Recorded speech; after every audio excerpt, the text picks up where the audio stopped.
एक बार एक घने जंगल में रहता था एक अनोखा परिंदा भरुंदा नामक। कई साल पहले एक चुड़ैल ने उसको श्राप दिया था और इसीलिए वह एक अजीब तरीके से बड़ा हुआ। उसका था एक पेट और पैरों का एक जोड़ा, परंतु उसका गला दो हिस्सों में बंट गया, जिससे उसको थे दो सिर। जंगल के बाकी जानवर भरुंदा की अनोखता की प्रशंसा करते थे। हर कोई उसको घूर घूर के देखता था। बहुत सारे जानवर उसको आदर करते हुए खाना और भेंट भी दिया करते थे। सब जानवर सोचते थे कि यह दो सिर वाला परिंदा कोई महान जीव है।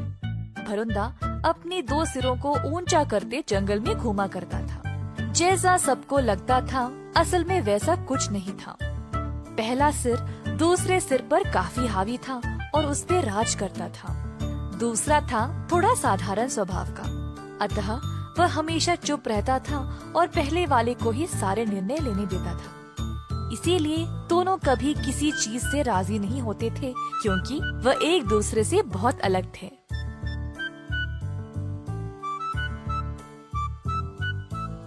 एक दिन भरुंदा उड़ रहा था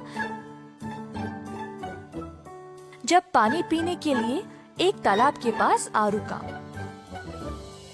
पहला सिर बहुत प्यासा था तो वह खूब पानी पीने लगा। दूसरे ने बस थोड़ा ही लिया। अचानक से दूसरे सिर ने पास वाले पेड़ में एक फल को देखा और उसकी ओर जाने लगा।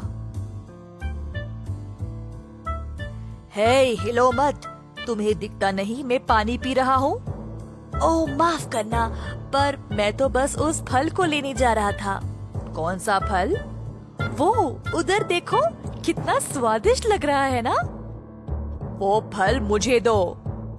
अरे नहीं, मैंने पहले देखा था। बस दो मुझे और इतना परेशान मत करो। उफ, ठीक है, ले लो।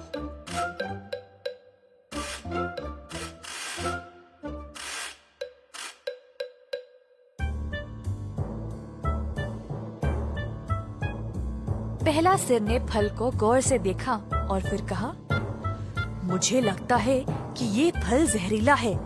हम इसे नहीं खा सकते हैं, समझे?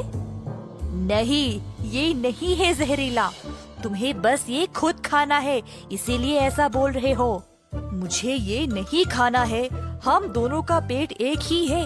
अगर ये खाएंगे तो हम मर जाएंगे। नहीं, मुझे तुम पे विश्वास नहीं है। मुझे कभी भी अपना जीवन सुखी से जीने नहीं दिया। मैं तुम्हारी बात नहीं सुनूंगा और मैं इस फल को खा के ही रहूंगा, चाहे तुम्हें पसंद हो या नहीं। मेरे बिना तुम कुछ भी नहीं हो, बेवकूफ सर। मेरी बात सुनो, नहीं तो तुम हम दोनों को मार दोगे। पर बहुत देर हो चुकी थी। कुछ करने से पहले ही दूसरे सिर ने पूरा का पूरा फल अपने मुंह में डाल लिया। कितना मजेदार है, देखा? मैंने बोला था कि कुछ नहीं होगा। तुम्हें लगता है कि दिमाग केवल तुम्हारे पास है। ये तुमने क्या किया? अब हम दोनों मर जाएंगे। पहले सिर के ऐसा बोलते ही दोनों अचानक खांसने लगे और उनका गला फंसने लगा। उनकी सांसें बंद होने लगी और जल्द दोनों नीचे गिर गए। अंत में जहरीले फल ने उन दोनों को मार दिया। इस कहानी से हम ये सीखते हैं कि एकता में ही बल है।